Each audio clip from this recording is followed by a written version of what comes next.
Bienvenue à tous, merci d'être là. Donc, ça fait plaisir de vous voir assez nombreux, la salle presque pleine. Alors pour ceux qui ne connaissent pas l'association, c'est dommage s'il y en a encore, mais on fait la petite présentation visuelle. Critique de la raison européenne, c'est une asso qui a été fondée il y a 2 ans maintenant, il y a plus de 2 ans à Sciences Po,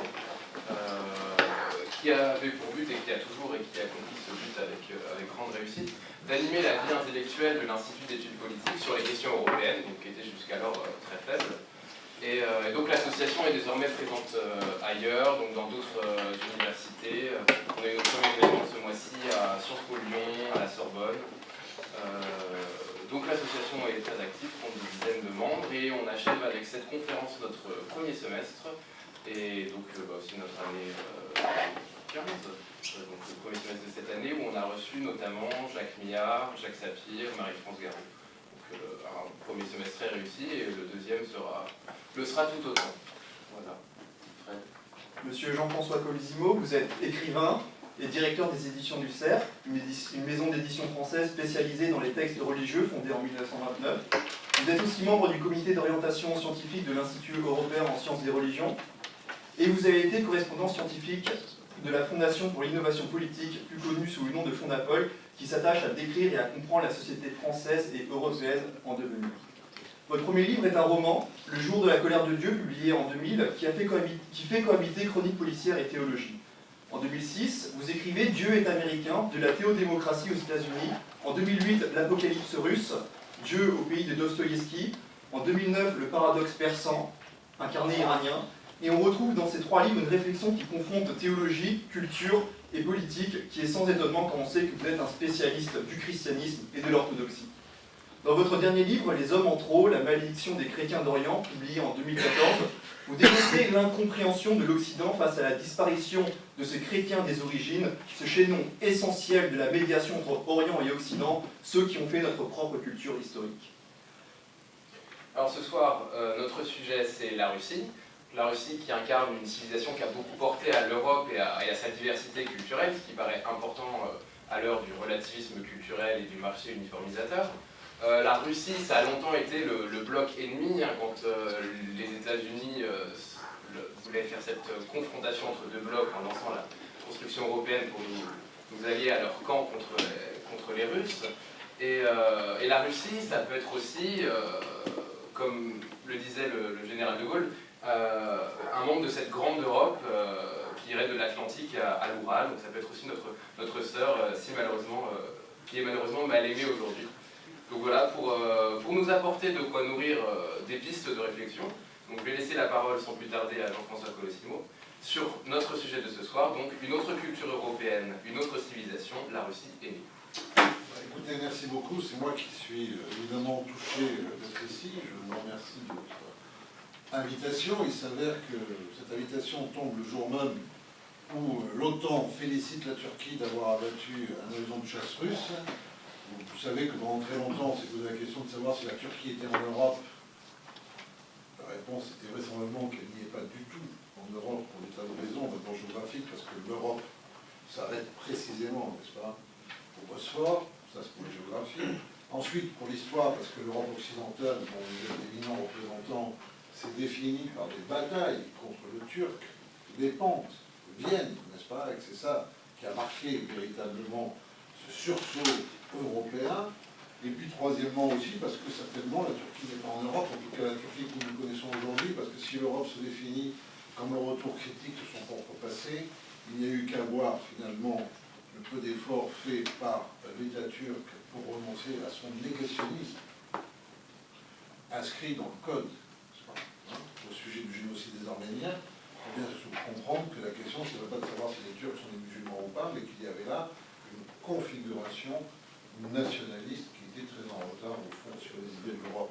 Il n'empêche que ce débat a hanté la vie politique, que ce débat vous occupe encore, et qu'en revanche, personne ne se demande vraiment si la Russie pourrait faire partie de l'Europe ou pas. En tout cas, elle est pour grande partie physiquement dans l'Europe.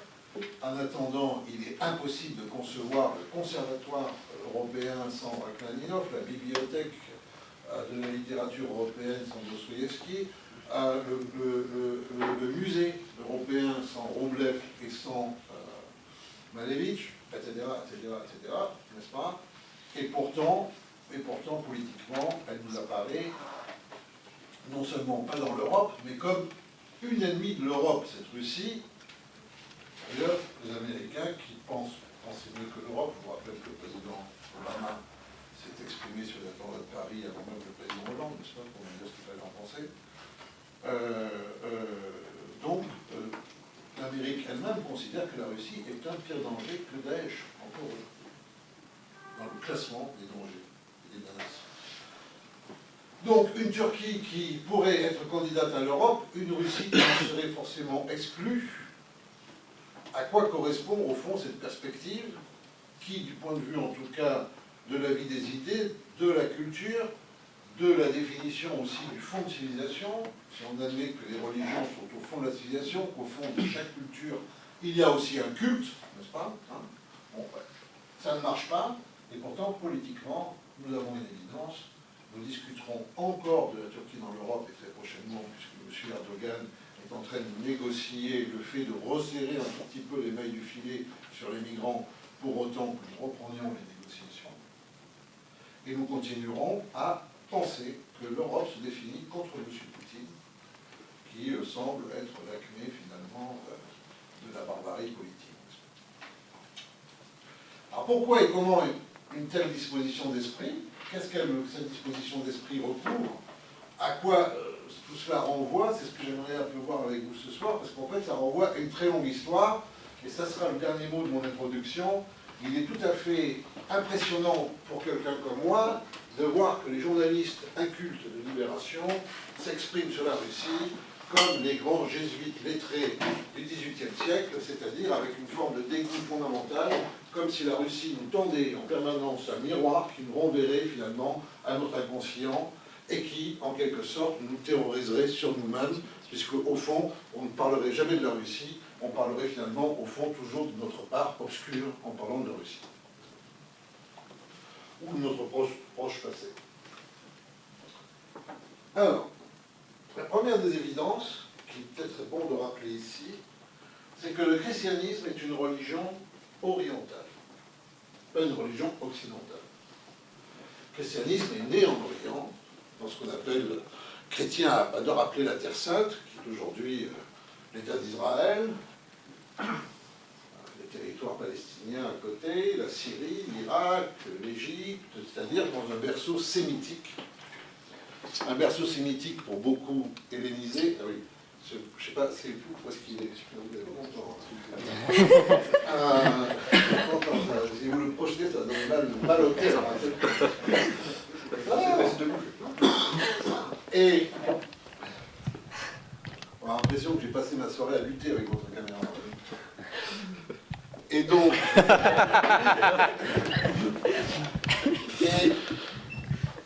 et ce christianisme, il a été oriental, véritablement, non seulement de constitution, non seulement parce que Jésus de Nazareth a marché avec ses apôtres, entre Nazareth précisément et Jérusalem et le Jourdain, non seulement parce que c'est à Antioche, par exemple, Antalya, aujourd'hui en Turquie, c'est pas où selon les actes des apôtres, les chrétiens ont été appelés pour la première fois chrétiens, mais c'est aussi parce que le baptême des cultures auxquelles a procédé le christianisme sont d'abord des cultures orientales, hein, la culture copte, la culture babylonienne ou syriaque, c'est-à-dire héritière, n'est-ce pas, de cette grande forme sémitique qui était l'araméen, et le christianisme s'est développé là. Si on met de côté Rome, qui dans les premiers siècles est tout à fait à part, qui est une espèce de ville-monde, de ville-ventre, dans lequel il y a représenté en fait tout ce qu'on appelle l'œcumène, c'est-à-dire le monde habité, où l'on retrouve toutes les sectes, toutes les religions, toutes les philosophies, tous les peuples, toutes les cultures, toutes les nourritures. Si on met Rome de côté, les deux mégalopoles de l'époque, ce sont Alexandrie et Antioche, et c'est là où se décide ce christianisme originel. C'est là où il se décide mentalement, c'est-à-dire dogmatiquement, si vous préférez. C'est là où il se décide liturgiquement, c'est-à-dire symboliquement. C'est là où il se dessine aussi dans ses formes institutionnelles. Ce que beaucoup d'entre vous font, je crois, affaires européennes, je ne sais pas si on prend le temps de faire encore de l'histoire. Je sais que dans les instituts de philosophie, on croit que la philosophie commence à Kant, Wittgenstein, Platon et Aristote. Et pour ceux que ça intéresse, certainement, vous savez qu'un diocèse, c'est une unité administrative romaine au départ. Donc, comme un diocèse avait un préfet, un diocèse s'est retrouvé avec un évêque. Aujourd'hui, le mot n'est plus employé que religieusement. Donc, c'est dans cet Orient romain impérial, que se dessine ce christianisme. C'est en Orient qu'est créée la première grande école de catéchèse à Alexandrie au IIIe siècle avec Origène. C'est en Orient qu'apparaît le monachisme au IVe siècle, lorsque l'Empire se convertit, des hommes, des femmes pensent que la foi chrétienne va s'affadir, donc ils partent au désert pour combattre le diable, rencontrer Dieu, ce qui va donner le mouvement monastique, qui naît dans le désert de Nitrie, entre Alexandrie et le Caire. Il y a encore aujourd'hui 5-6 monastères coptes dans cette dépression géographique de Celle, le nom de Nitrie. C'est ce mouvement qui ensuite va donner les bénédictins, les cisterciens, les trappistes, c'est-à-dire la constitution même de la géographie européenne, n'est-ce pas? Dans un premier temps, et la diffusion de la culture en Europe, autour de la bibliothèque du monastère, et ensuite en ville, autour du studium, avec les ordres mendiants. C'est toute votre géographie là, qui est en cause, mais elle naît dans un trou perdu entre Alexandrie et le Caire. Et puis c'est en Orient, lorsque l'Empire s'est converti, en raison des luttes entre Alexandrie, Antioche, des problèmes que pose l'hellénisme judaïsé et le judaïsme hellénisé, les deux, je crois que ça fait pareil, et les définitions de la foi chrétienne, qu'adviennent les 7 conciles œcuméniques, c'est-à-dire les 7 conciles qui, de l'an 325 à l'an 787, vont décider du dogme chrétien en posant le credo, pour ceux qui le connaissent encore, je crois dans un seul Dieu, le Père Tout-Puissant, les définitions de la foi, la Trinité, la consubstantialité du Père et du Fils, etc., etc., etc., qui est le Christ, qui est sa mère, la Virginité de Marie. Et tout ça, ces 7 conciles, ils ont lieu dans le territoire de ce qui est aujourd'hui la Turquie, où il n'y a plus de chrétiens.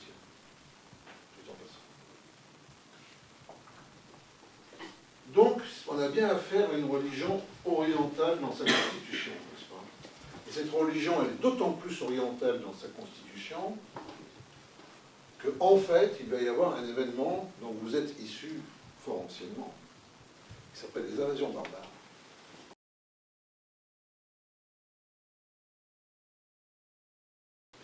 Et en fait, Constantin, converti au christianisme, voyant son empire représenté selon lui le mondalité, on sait bien qu'il y a des Perses, ce sont des ennemis des Romains, on sait bien que peut-être même il y a l'Inde plus lointaine, la Chine encore plus lointaine, mais l'Empire romain se voit comme le monde habité, le Cumène. Et donc c'est ce Constantin converti, bien que baptisé que sur son lit de mort, pour n'avoir pas à pécher, n'est-ce pas, qui prend une décision qui va se révéler fatale pour votre histoire, vous qui êtes surtout en affaires européennes, c'est-à-dire qu'il quitte sa capitale, Rome, pour créer une nouvelle capitale, la nouvelle Rome, Constantinople, qui a porté son nom, sur le Bosphore, le village de pêcheurs, qui en grec s'appelait Byzance, aujourd'hui Istanbul. Et peut-être l'erreur qu'il commet, en tout cas la grande chose qui va marquer ce départ, c'est qu'il laisse derrière lui le pape. Et c'est la papauté romaine qui va affronter les invasions barbares, qui vont provoquer une rupture entre Orient et Occident, qui va être une véritable rupture de culture, avec la perte du grec, et avec la perte de cet univers symphonique que signalaient les conciles œcuméniques, les pères de l'Église. C'est comme vous le savez, le Nouveau Testament est en grec, n'est-ce pas? Les pères grecs sont prédominants sur les pères latins. Il y a un père latin qui est génial, qui s'appelle Augustin, évêque d'Hippone, Bonne, pour les nostalgiques de l'Algérie française, un abbat aujourd'hui. Et Augustin, qui est un génie, va en fait traduire sa conversion dans une œuvre monumentale qui va devenir la seule bibliothèque de l'Occident. Le problème d'Augustin, c'est qu'il est en dissonance parfaite avec le reste des pères grecs. C'est-à-dire que son œuvre est un apax, c'est l'histoire intérieure de sa conversion. Et Augustin prend de grands axes qui ne se retrouvent nulle part ailleurs.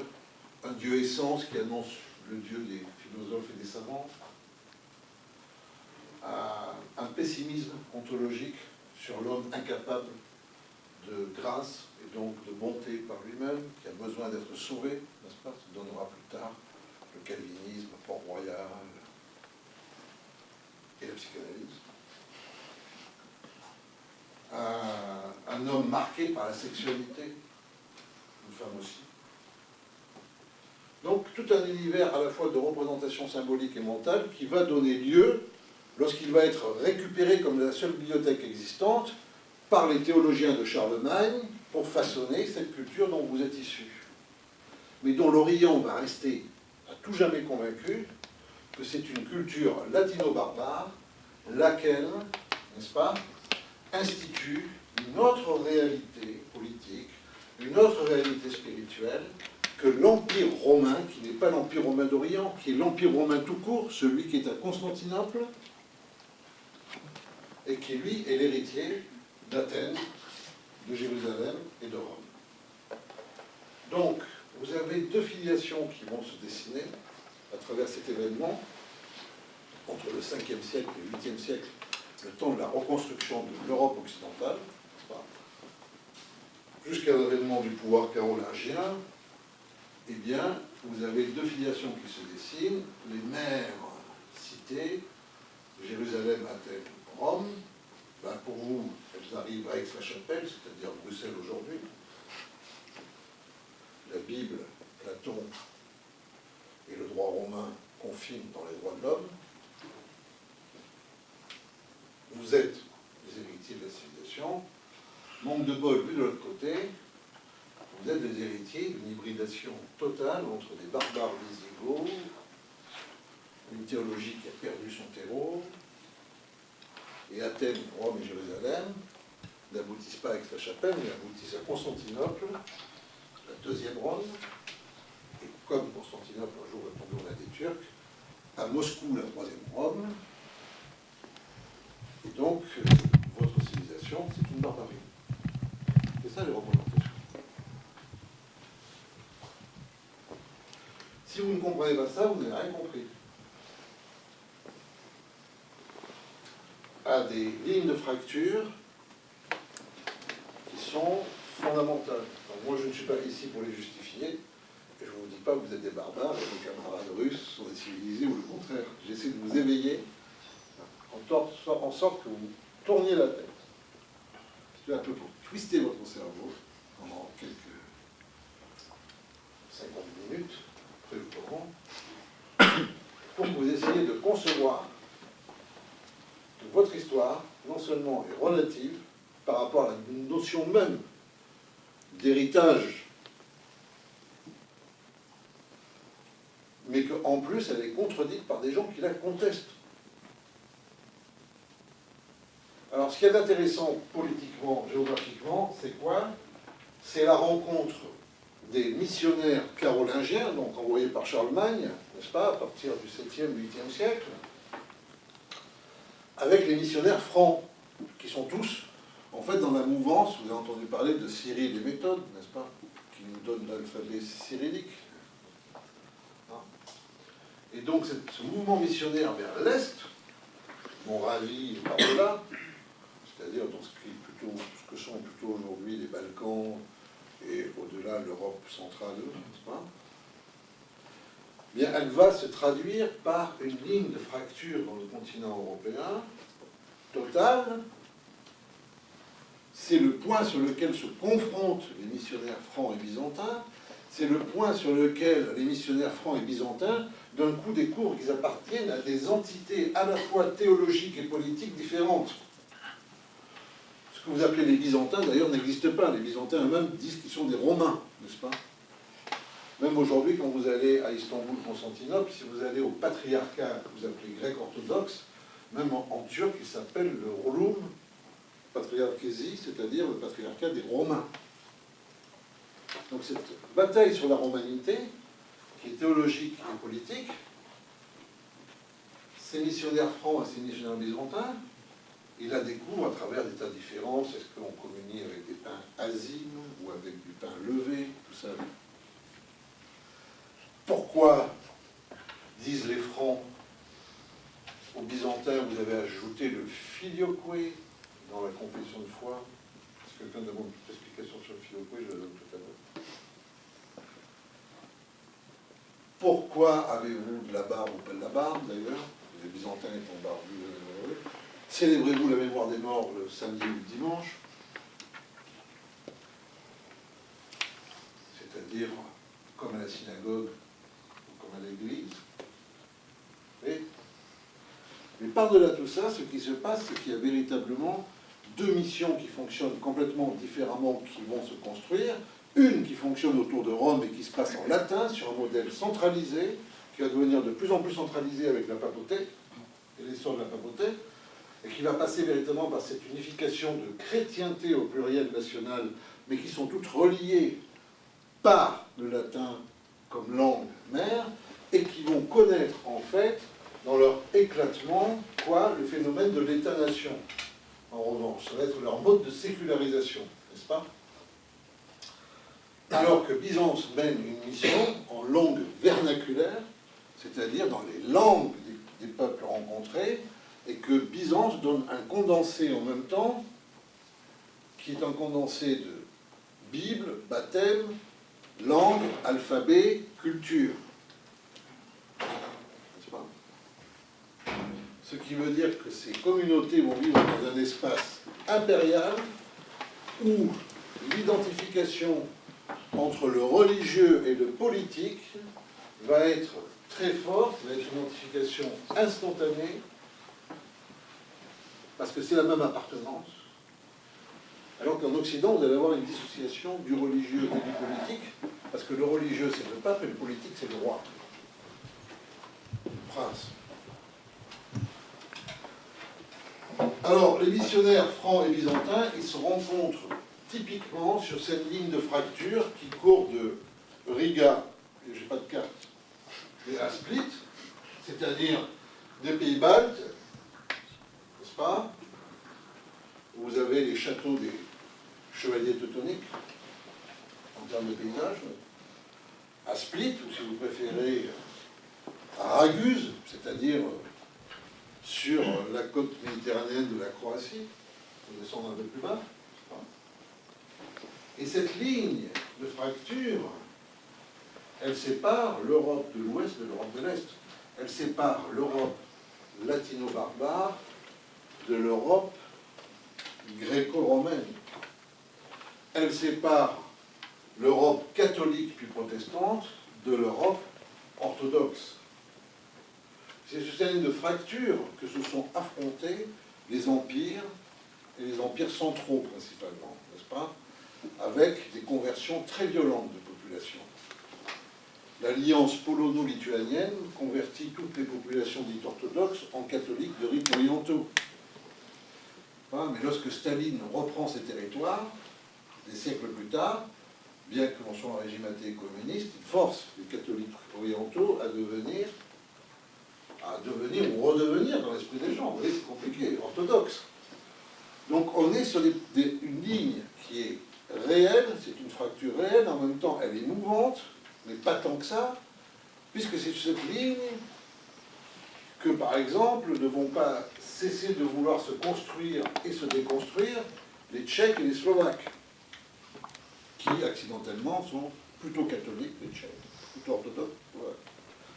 C'est sur cette ligne que vous avez vu, on ne l'avait pas vu parce que c'est à peu près les années dans lesquelles vous êtes nés, 1990, mais à peine le mur de Berlin tombé, c'était pas dans l'espace soviétique, c'était dans l'espace balkanique, on a vu ressurgir la ligne, cette ligne de fracture avec le Vatican et l'Allemagne se précipitant pour reconnaître l'indépendance de la Croatie et de la Slovénie dans les républiques yougoslaves, et la Russie post-soviétique soutenir la Serbie, parce que Serbes et Croates, c'est le même peuple, c'est la même langue, mais c'est pas le même alphabet. Latin d'un côté, cyrillique de l'autre. Et ça n'est pas la même religion, catholique d'un côté, enfin c'est la même religion chrétienne, mais c'est pas la même confession, catholique d'un côté, orthodoxe de l'autre. N'est-ce pas? Donc cette ligne de fracture, elle est immémoriale en quelque sorte. Pour aller un peu plus loin, c'était déjà la ligne de fracture en fait entre le point extrême de civilisation de Rome et le reste du monde. Donc sur cette ligne de fracture, vous avez eu l'édification de deux univers qui, à partir des mêmes sources présumées, pas exactement, mais tout de même, ont construit deux univers de représentation théologico-politique, non seulement différents, mais dissidents, et non seulement dissidents, mais antagoniques et rivaux. La meilleure preuve en est que cette lutte pour la suprématie, elle connaît quelques épisodes qui vont marquer à la fois l'essor de cet Occident sorti, je dirais, du choc des invasions barbares, qui à travers l'Empire carolingien, puis ensuite les monarchies, va se réveiller et va partir en quelque sorte à la conquête du monde. Le premier de ces grands événements, c'est 1204, c'est-à-dire la quatrième croisade, qui, au lieu d'arriver à Jérusalem, arrive à Constantinople.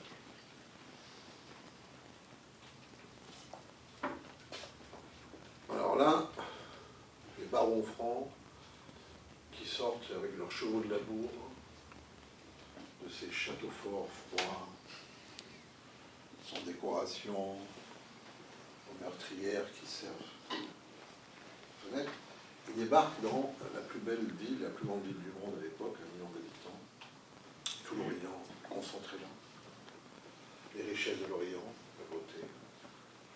Donc les barons francs, qui ont mis la croix du Christ sur l'épaule, mais en fait se préoccupent surtout à ce moment-là de faire des rapines, sont un peu comme les sauvageons de banlieue qui débarquent place Madeleine devant Pochon. C'est ça le récit de la quatrième croisade, n'est-ce pas?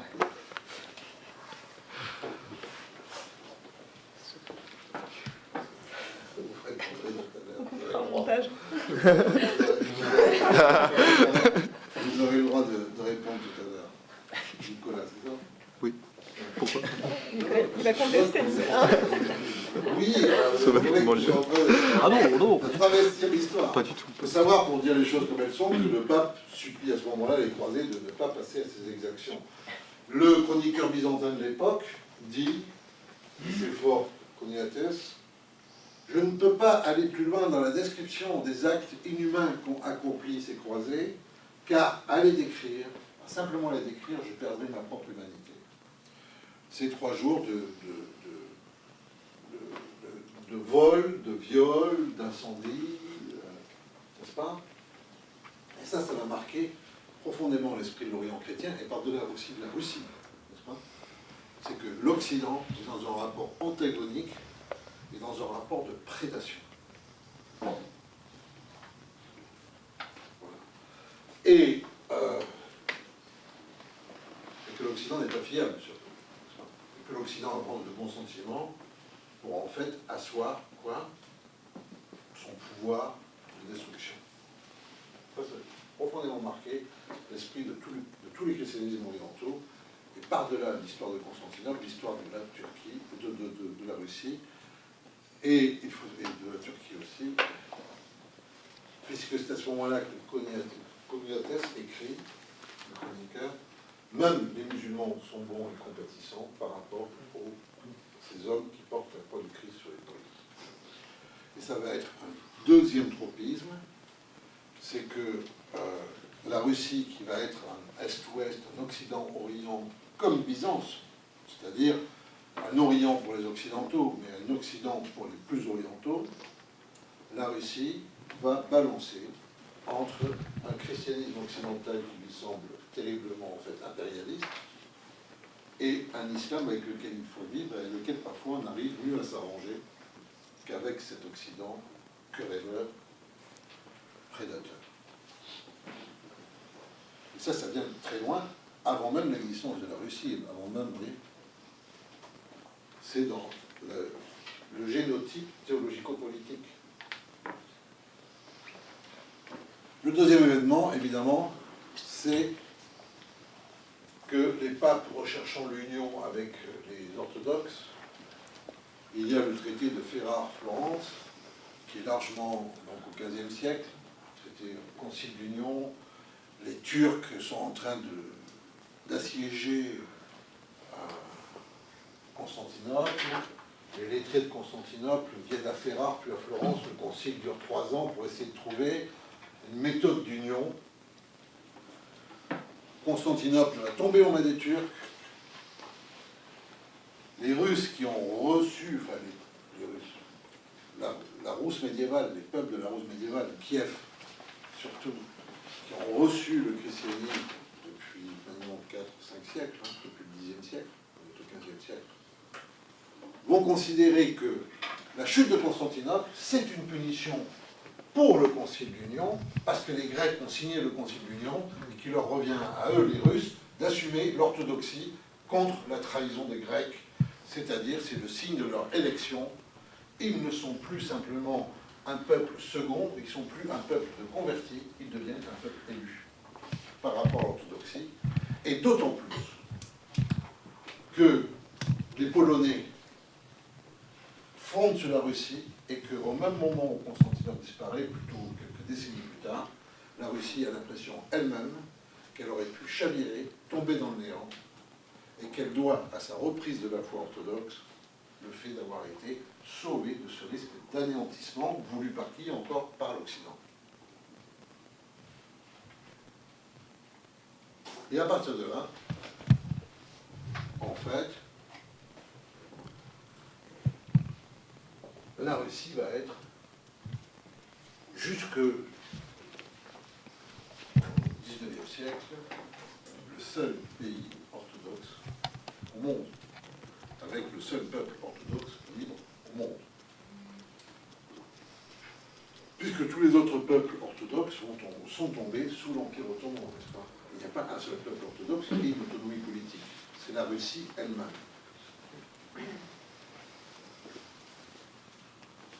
Alors, bon, je force un peu le trait sur certaines choses volontairement, pour bien faire comprendre qu'il peut y avoir un divorce mental et une véritable question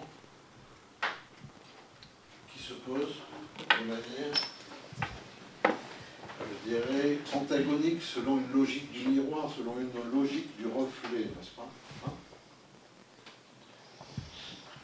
Très précisément, la grande bataille intellectuelle russe qui apparaît dès que la Russie, en fait, sort un peu des limbes de l'histoire, et la Russie, elle sort des limbes de l'histoire au moment où elle bat Napoléon, c'est là où elle devient une puissance, n'est-ce pas, hein, avec laquelle il faut compter, non seulement en Europe, mais en Orient. Les Turcs la prennent vite à leurs dépens, les Turcs ottomans. Donc, dans ce 19e siècle, qui marque aussi l'avènement des lettres russes, avec Pouchkine,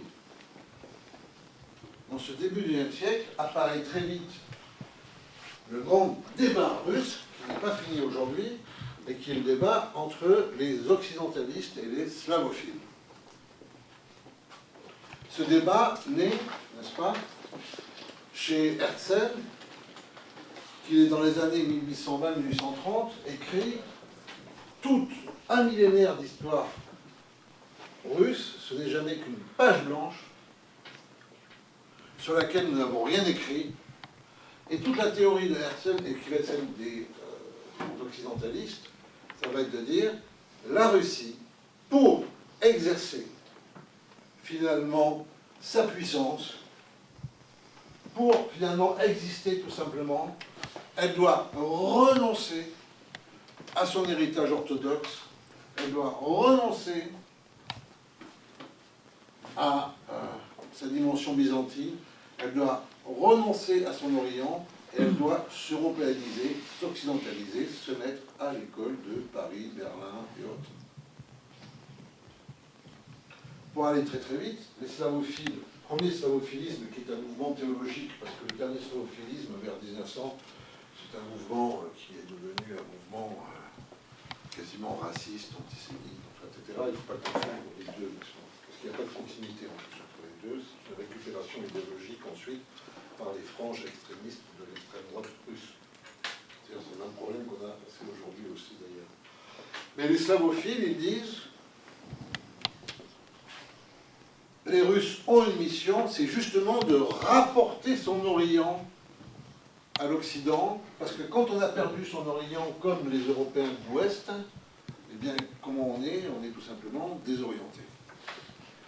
Et la grande pseudo-civilisation qu'on veut nous imposer, civilisation technique, civilisation du marché, c'est déjà ça du XIXe siècle, civilisation de l'industrie, civilisation désertée par Dieu, désertée par les valeurs du village, par les valeurs de l'humanité. Cette civilisation, elle est mortifère, elle est en train de tuer l'Occident lui-même, et nous devons au contraire la combattre, non pas que pour nous Russes, mais pour les Européens eux-mêmes.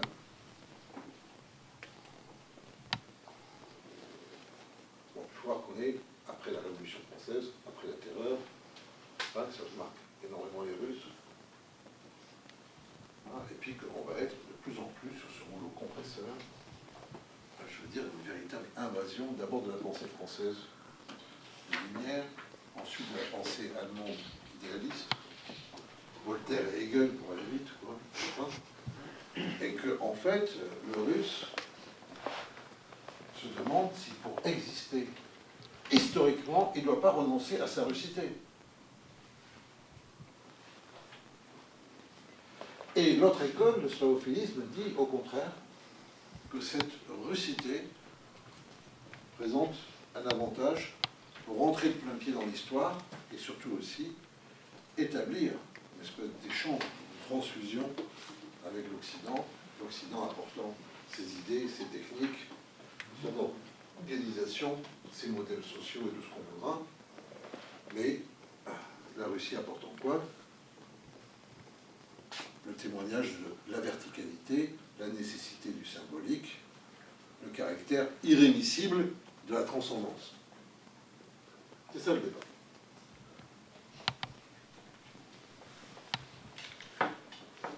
Ce débat, qui ne recoupe pas le débat entre les européistes et les asiates, un truc très folklorique en fait dans la pensée russe, ça semble ressusciter aujourd'hui. Ce débat, il va hanter le monde russe, et le meilleur, certainement, exégète de ce débat, c'est Dostoïevski. Et Dostoïevski considère, en fait, l'Europe occidentale, au XIXe siècle, réédite le péché originel au Jardin d'Éden, c'est-à-dire qu'elle place l'humanité en tant que source d'elle-même, une forme de divinisation de l'humanité qui ne peut aboutir qu'à son suicide. Suicide moral, suicide physique. Et Dostoïevski, en fait, se fait véritablement dans les démons, qu'on titre souvent en français les possédés, il se fait le prophète, en fait, de la manière dont la pensée progressiste, idolâtrée, va mener à quoi? Au charnier.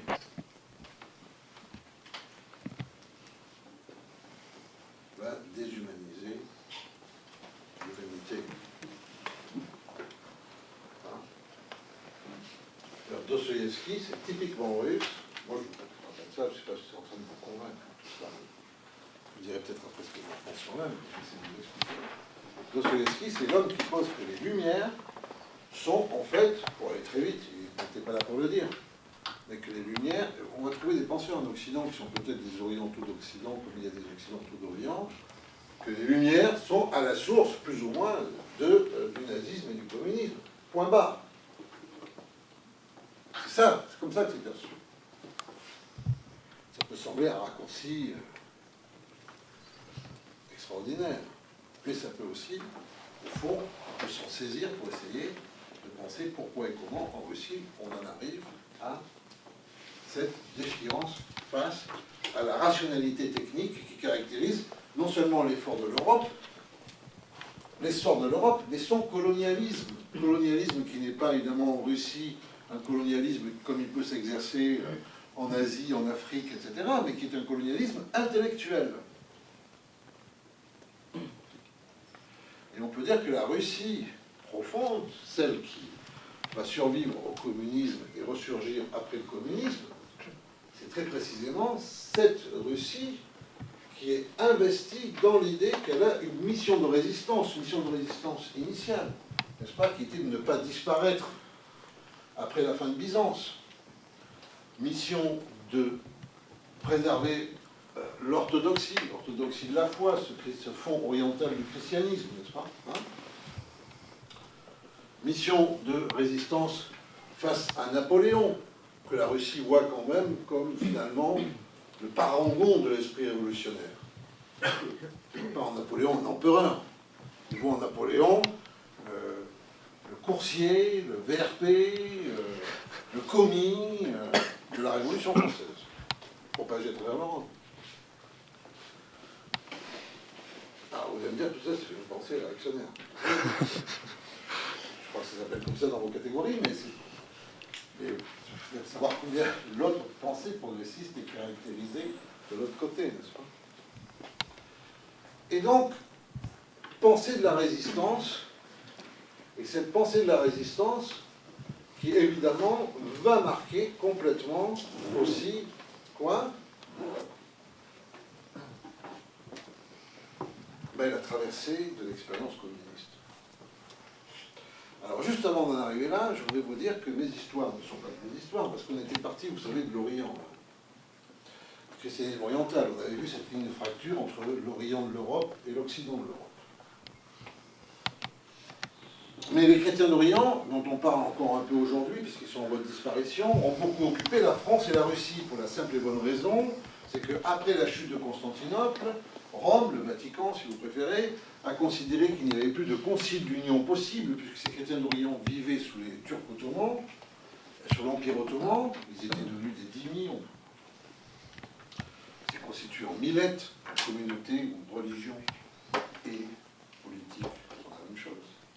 Appartenance religieuse dans la chose. Et donc, le Vatican a considéré qu'il fallait, je dirais, rechristianiser, recatholiciser ces chrétientés, et ça donnait ce qu'on appelle le mouvement des églises catholiques orientales, ou mouvement des chrétientés orientales unies, ou de manière beaucoup plus péjorative, mouvement de l'uniatisme, c'est-à-dire où, sous l'influence de la France, de ses diplomates, des portions entières de chrétienté orthodoxe qui vivaient l'Empire ottoman ont fini par rejoindre l'Occident en devenant catholiques romains et parfois en adoptant la nationalité française à la fin, après des siècles d'observation de la part de nos diplomates.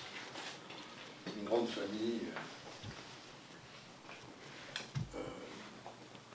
famille arménienne catholique d'Izmir a ainsi accédé à la nationalité et nous a donné Édouard Balladur.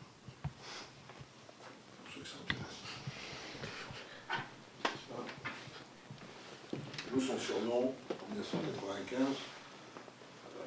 parce qu'il voulait vraiment pas céder sa place à Jacques Chirac et de la prendre de force, nous, son surnom d'étranglement ottoman. Pour ceux d'entre vous qui liraient la presse de l'époque et ne comprenaient pas pourquoi il était surnommé ainsi. La France est protectrice des chrétiens d'Orient à travers ce qu'on appelle les échelles du Levant, c'est-à-dire tout un système de représentation de commerce. Et ces chrétiens sont des chrétiens attachés à Rome. Mais la Russie tsariste est protectrice des chrétiens d'Orient, qui eux sont orthodoxes. Et cette ligne de fracture, elle se retrouve en Orient même, à part que ce n'est pas là une ligne nette géographique. Hein.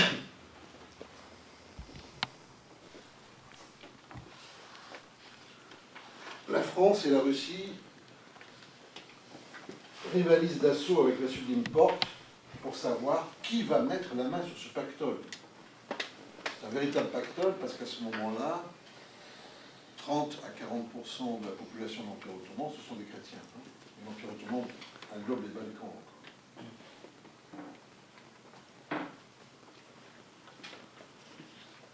Eh bien, la guerre de Crimée, pas celle que vous avez vue, d'avant, celle de 1850, qui est une guerre qu'en fait a attisé l'Angleterre pour garder la domination de ses voies marchandes, n'est-ce pas? Et la France d'Napoléon III s'est jetée tête baissée dans ce piège de la perfide Albion.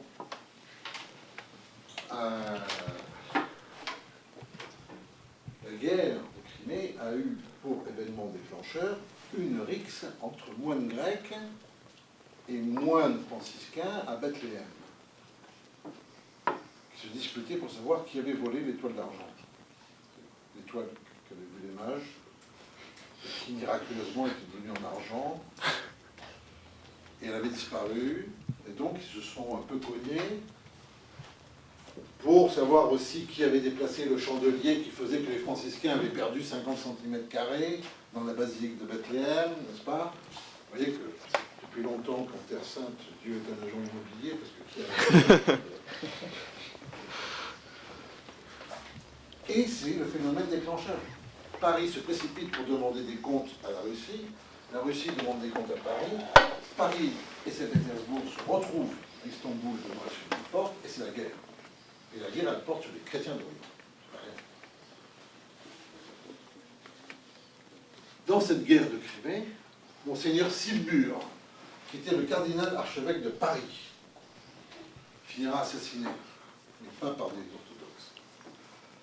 Devant les troupes napoléoniennes, n'est-ce pas, avec son goupillon, n'est-ce pas, bénissait ses troupes en leur demandant d'aller extirper à tout jamais de l'Europe le schisme orthodoxe. Certes, c'était sous Napoléon III, mais ce n'était pas il y a 1000 ans, c'était il y a 150 ans. Je vous rassure, de l'autre côté, c'était la même chose, n'est-ce pas? Donc vous voyez que les guerres de religion, n'est-ce pas, elles sont très proches de nous, de ce point de vue-là, sur cette ligne de fracture, encore une fois, qui existe sur notre continent de manière claire, mais qui est transposable en Orient d'une manière là-dedans se découpe. Et qui est véritablement un conflit d'héritage. Alors ce conflit d'héritage, il a très mal tourné, parce que la Russie a été le lieu de la prise de pouvoir par putsch du parti bolchevique, lequel comprenait la démocratie comme un fusil à un coup, n'est-ce pas?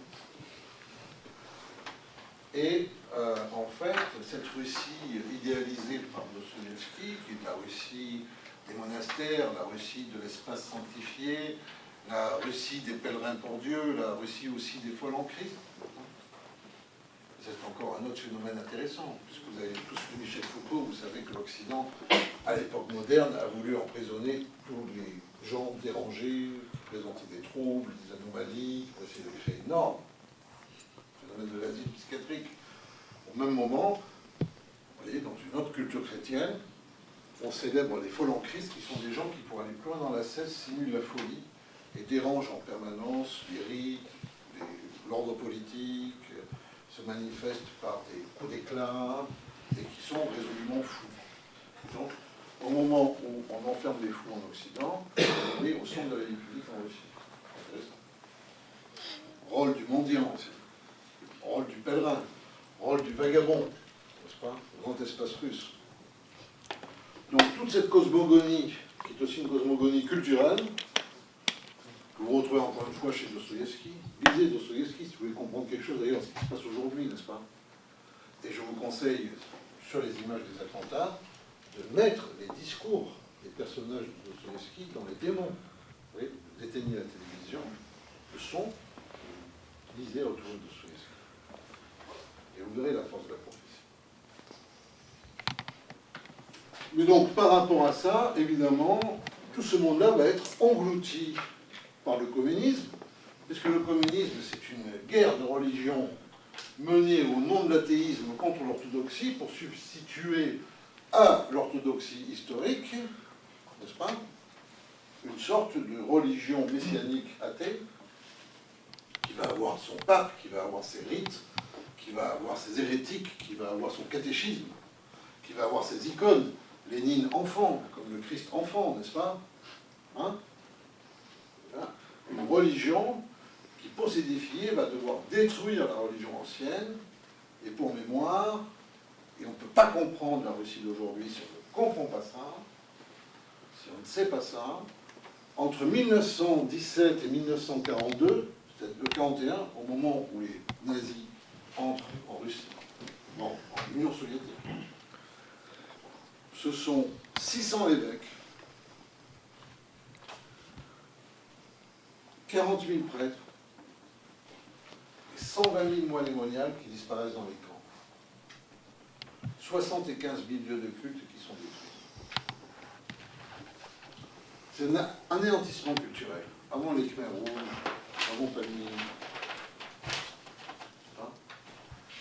La Russie connaît, parce qu'en 1941, Staline va faire sortir les 3 évêques survivants du Goulag pour leur demander de déclarer à la radio qu'ils sont pour la Grande Guerre patriotique. Et donc il va y avoir une forme d'adoucissement du sort de l'Église, et qui va reprendre dans les années 60 avec Khrouchtchev, qui, pour stabiliser le Parti communiste, comme il se veut très libéral avec l'Occident, va recommencer une deuxième vague de persécution de l'Église. C'est le gage qu'il donne à l'intérieur. Cette destruction de l'orthodoxie, elle est importante parce qu'aucun pays de l'Est, après 1948, ne va vivre, entre 1948 et 1989, ce que la Russie a connu entre 1917 et 1989. C'est-à-dire que lorsque vous avez, par exemple, Jean-Paul II, Wojtyla, futur Jean-Paul II, il naît dans une Pologne libre. Il va dans le premier temps au séminaire dans une Pologne libre. Il va connaître le nazisme, puis le communisme. N'est-ce pas? Mais les contemporains de Wojtyla, qui sont des hiérarques de l'Église russe, eux, en fait, ils naissent dans le monde du Goulag. C'est-à-dire que vous avez un phénomène inconnu dans l'histoire qui est, en fait, la rupture de la mémoire. Lorsque, en 1989, tombe le mur de Berlin, des journalistes parisiens crétins écrivent que les gens retournent à l'église en Russie. Mais ils ne retournent pas crétins, ils ne sont jamais allés de leur vie, ils n'ont aucune chance d'y aller. Donc si on veut expliquer pourquoi ils vont à l'église, il faut chercher une autre raison. Mais en fait, c'est un trou noir. Parce qu'en 1989, il n'y a personne qui peut raconter comment était le monde d'avant 1917. Et ça, c'est une expérience unique dans l'histoire de l'humanité. C'est une expérience de rupture historique, culturelle, identitaire, comme il n'a jamais existé. Parce qu'il a fallu d'un coup être repropulsé dans l'histoire, repropulsé dans l'altérité, repropulsé dans la différence, en imaginant comment était le monde d'avant, parce que du monde d'avant, il n'y avait plus un seul témoin.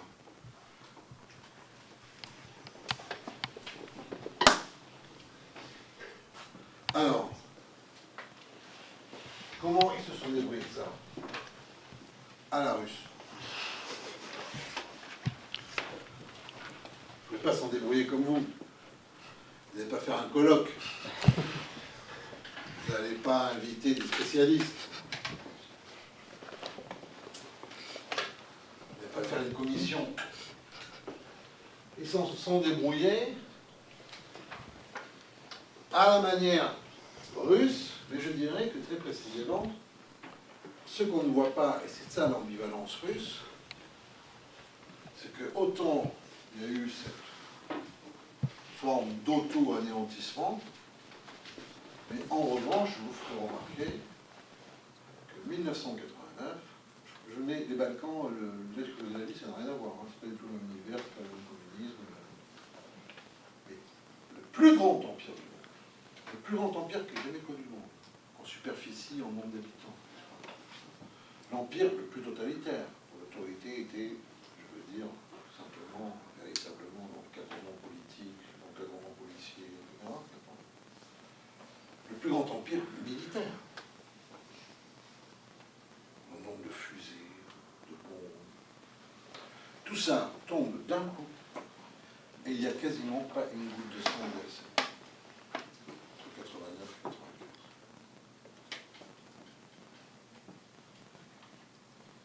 Il faut être russe pour laisser tout partir comme ça.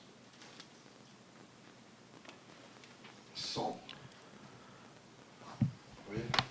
Regardez dans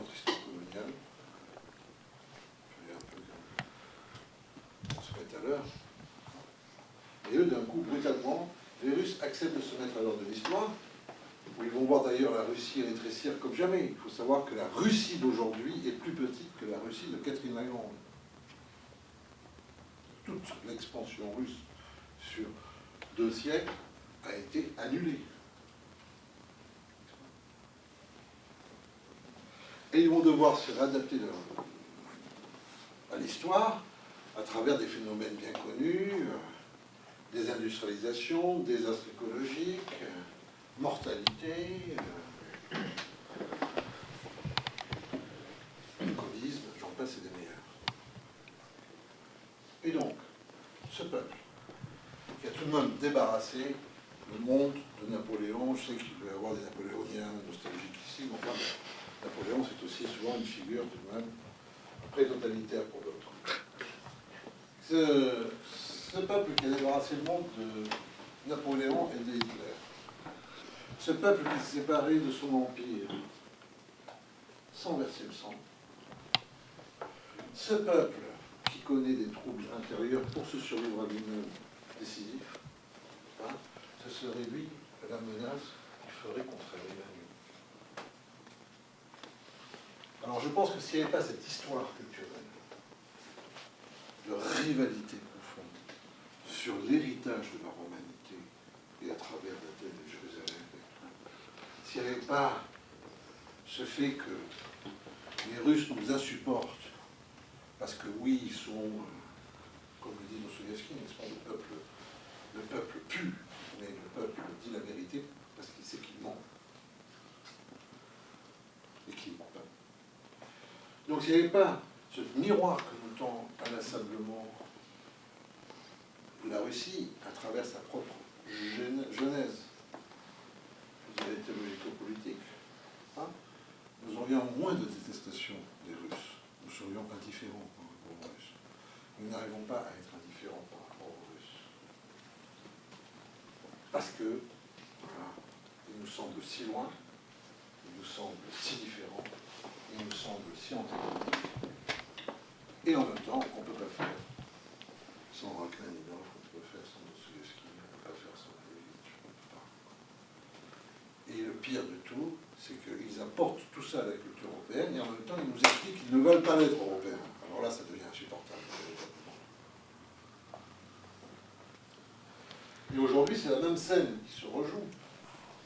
Évidemment, puisqu'on veut faire quand même, on entend à la radio chez nous, on lit dans le journal chez nous que bon, Poutine serait pire que Staline. 40, on est quand même à 40-50 millions de morts, de différence. Juste à peine.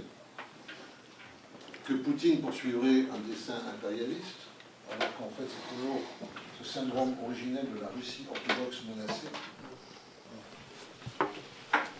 qui préside dans l'esprit russe cet espace ingouvernable, n'est-ce pas, hein, ce peuple noir. Et que, en fait, si vous regardez militairement Poutine, ne fait qu'essayer de créer des zones tampons à la fois en Géorgie ou en Ukraine. La Crimée, c'est une autre affaire, c'est l'accès aux mers chaudes qui est le problème russe éternel.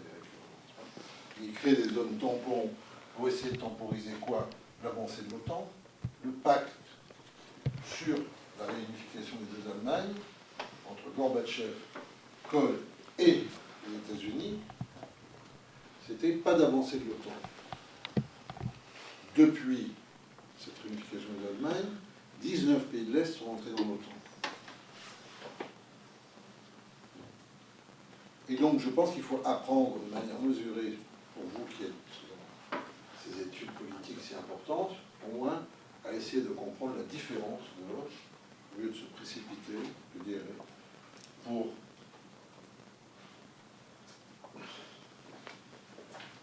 souscrire à des idées reçues, à des représentations antagoniques,